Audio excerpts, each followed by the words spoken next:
Something that I love about working one-on-one with moms specifically, but families in general, is that I'm always reminded of the things I don't know until I know you don't know them. And one of the things that came up recently in one of the families that I'm currently working with is we've been working through her daughter's constipation.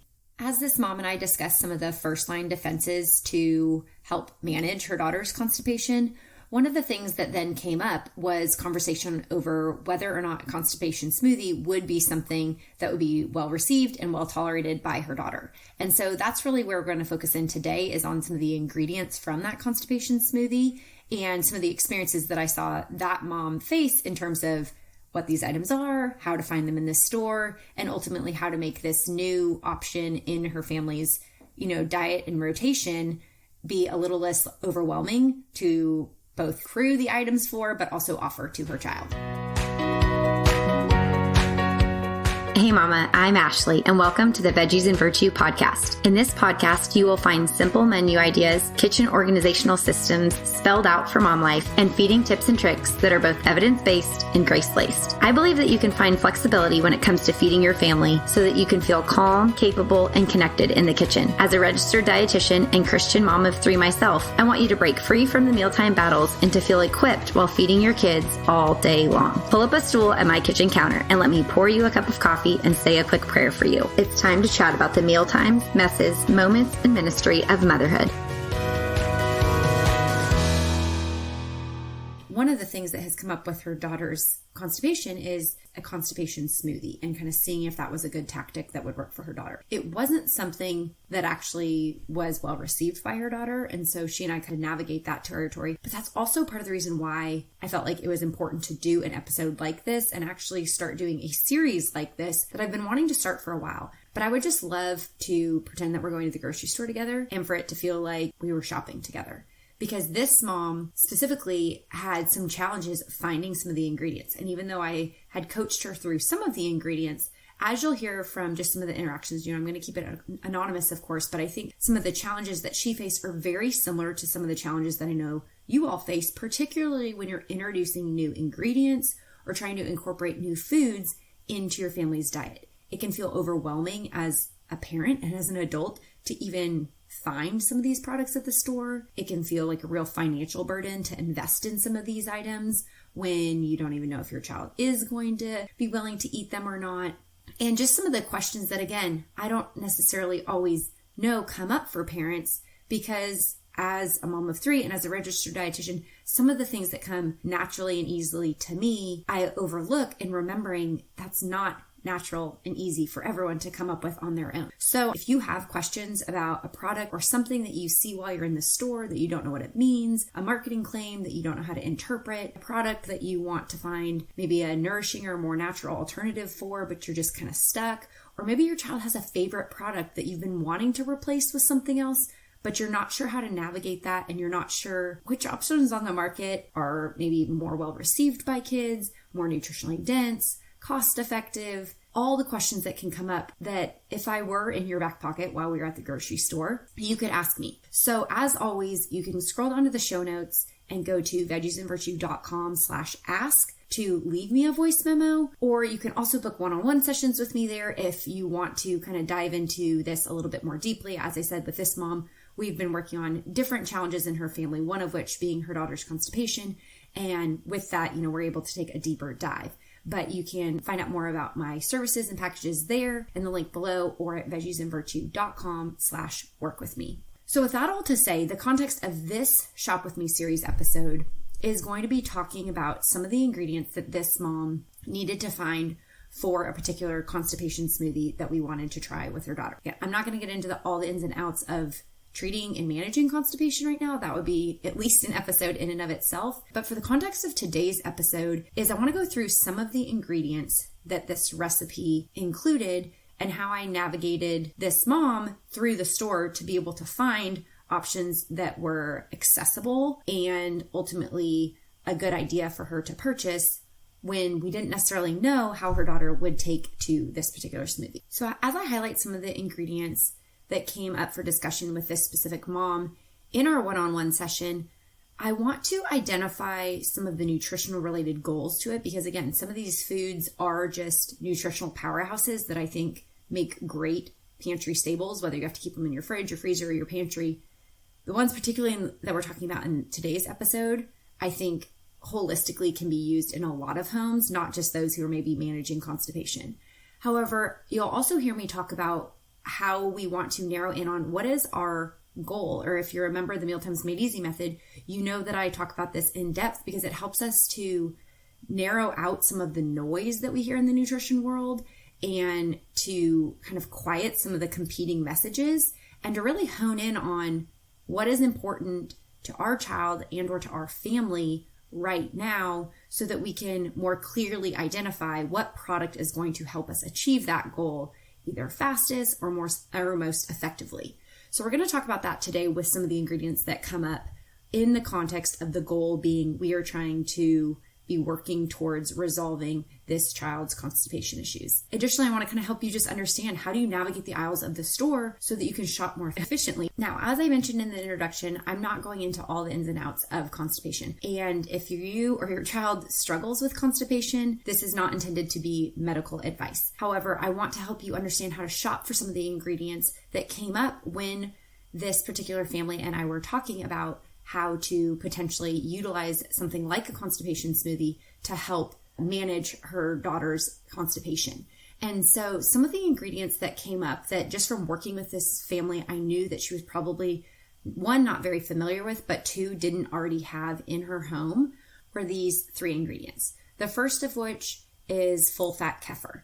If you follow me on social media or have been around my community for a long time, you know that I'm a huge fan of kefir, and I'll get into some of the details why in just a minute.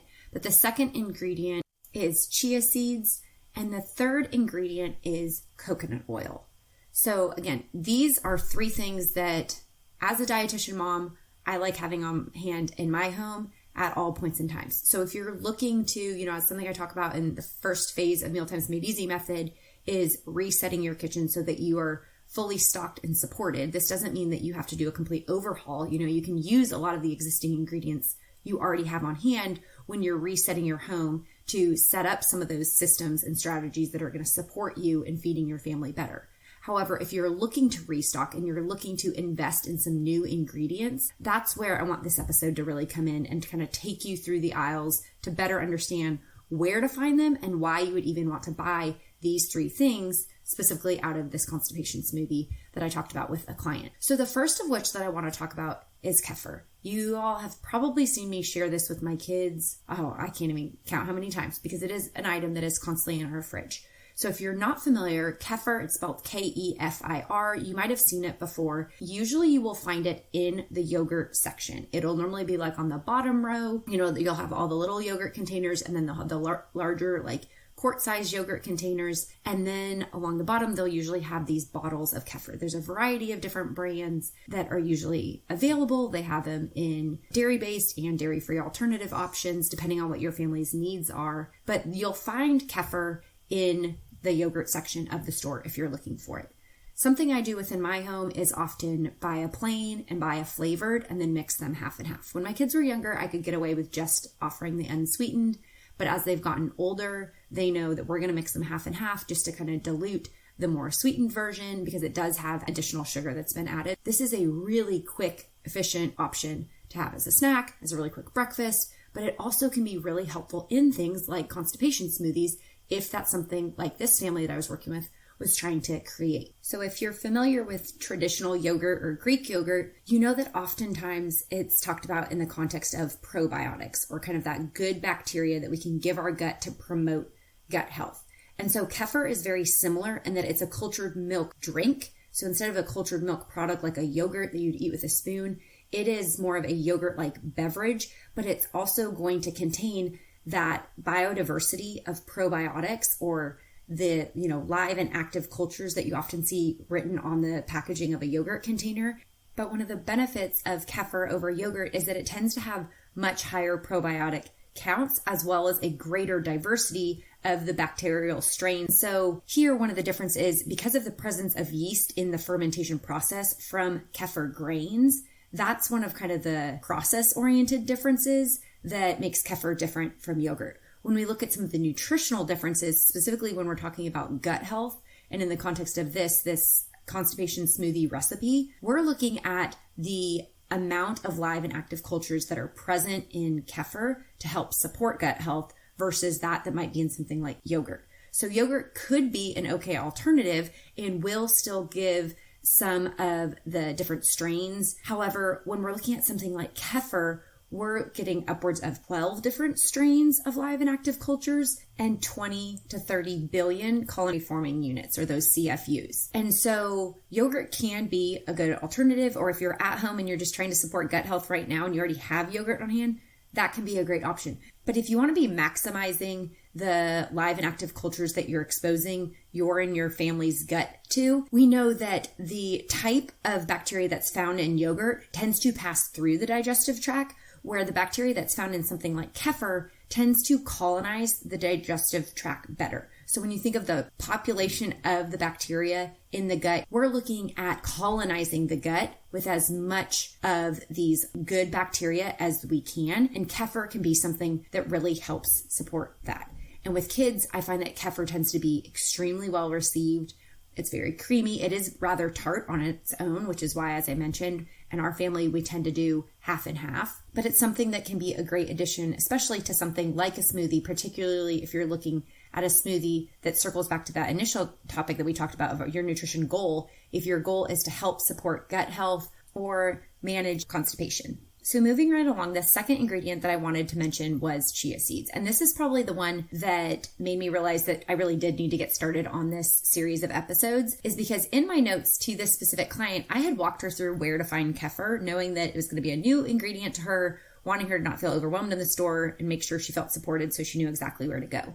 However, when it came to chia seeds, she had shared how she's a resident in the state of Texas, and she had planned to go to H-E-B or Walmart that day to get the ingredients that she felt like she needed based off some of the things we had talked about in supporting her daughter's gut health. However, this specific day, because a storm was hitting, she needed to go kind of just to the local store. And as we all know, with some of these smaller stores, that unless it's a boutique store, but it's rather, the local ones, as I've mentioned before, I don't live within 20, 25 minutes of a full-size grocery store. So I know that if I went to one of my local markets, they're not going to have chia seeds. They're not going to have kefir either. But she was able to find a yogurt alternative, and that's what she chose to do for that first time. And then until she could access the kefir, but when she was looking for chia seeds, she couldn't find them anywhere. And so this is where it came down to me thinking about helping you understand how to find things like chia seeds. It might also be hemp hearts or flax seeds. Some of these seeds, they tend to all reside in similar areas of the store.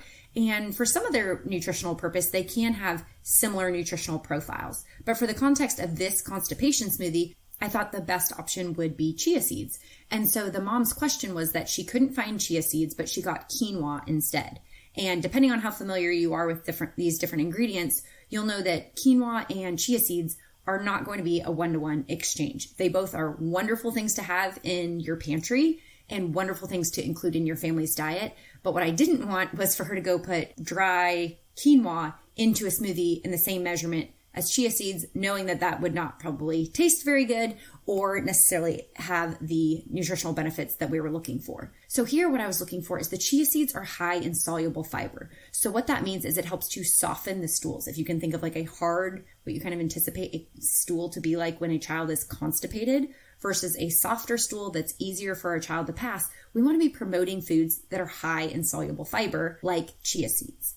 Now, something like quinoa can be a great option for offering fiber intake in the diet. However, outside of just them not being a one-to-one exchange in how they're prepared and how they taste and how they're used in something like a smoothie, you don't want to go put raw quinoa in a blender. At least I haven't ever tried it. In all the smoothie creations I've done, I have actually blended cooked quinoa before. But what I'm getting to here is that when we talk about the insoluble fiber of things found in whole grains like a quinoa, it can be really helpful for adding bulk to the stool and helping kids to pass stools, but it's not going to provide the same impact as something like the soluble fiber will in softening the stools from something like chia seeds. So beyond the nutrition, in terms of finding items like a chia seed, something I want to help you consider thinking about, especially if you're looking to incorporate new ingredients into your home and your family's diet, is I know the overwhelm and expense it can sometimes feel like with adding these new things. And so some of the most cost-effective ways to incorporate ingredients like chia seeds, the same would also be true for things like hemp hearts or flax seeds, is to consider, do you even know that anyone in your family will eat it first? Because if you go out and buy something like chia seeds and then no one in the family will eat the constipation smoothie or chia pudding or whatever chia jam, whatever you're trying to incorporate it in, you might have a lot of chia seeds on hand, and then it can kind of negatively reinforce the process of, see, this is why I don't buy new healthy foods, because no one we can just kind of get in this negative spiral of thinking.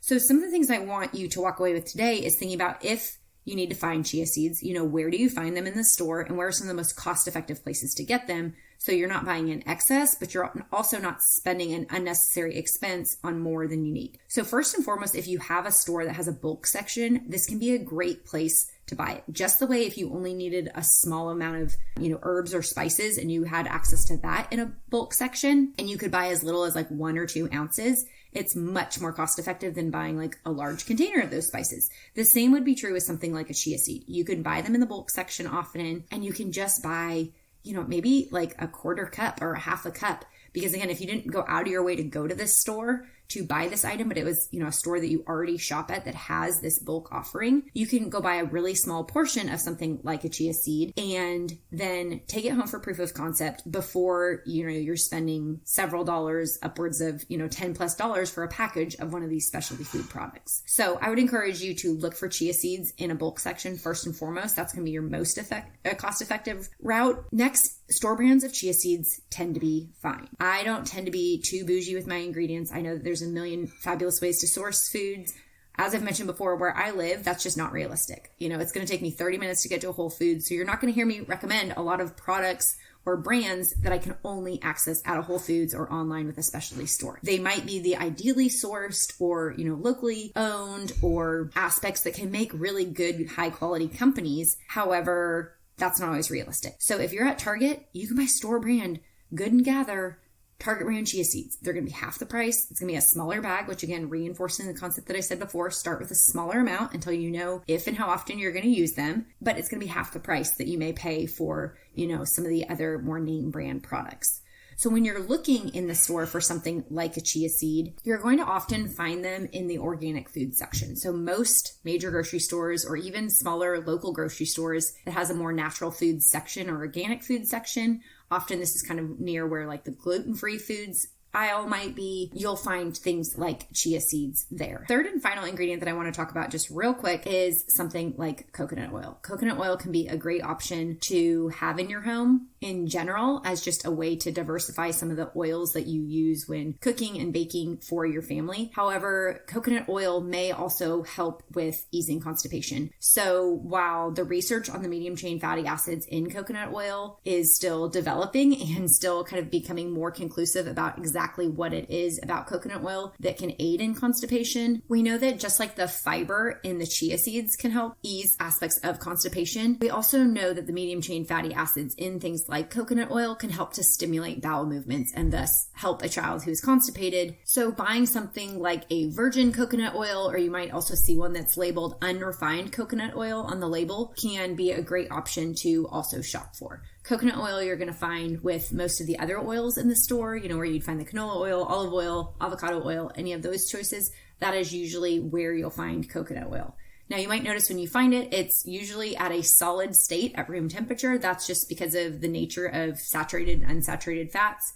The unsaturated fats of things like a canola oil or an avocado oil or an olive oil are going to keep it liquid at room temperature, where the saturated fats in something like, say, a butter or a coconut oil are going to be hard and in a non-liquid state at room temperature. So when you buy it at the store, just know that's totally normal. So even though the research is still developing in that, and it's more anecdotally right now that myself and other healthcare professionals see coconut oil aiding in constipation, that might be a product that you want to look for. I hope that today's Shop With Me episode is a fun new series that you'll be excited for each month and that you'll find some value in so that you feel more empowered and equipped when you go to the grocery store. So you don't feel like you're left guessing which items might add some nutritional benefits to your family's diet, but also just ways to get increased variety and help with some of the nutrition challenges that your family might be facing, similar to things like constipation. So if you have a specific ask that you want me to cover on an upcoming Shop With Me series episode, please go to veggiesandvirtue.com/ask and leave me a voice note there. I'd be happy to answer it on an upcoming call, or scroll down and look at the show notes and book a one-on-one with me so that we can talk through this more specifically to help you find foods that are going to support your family's nutritional goals more cost effectively and more efficiently. I love getting to work privately and one-on-one with families, and I would love to serve you and your family in that way as well.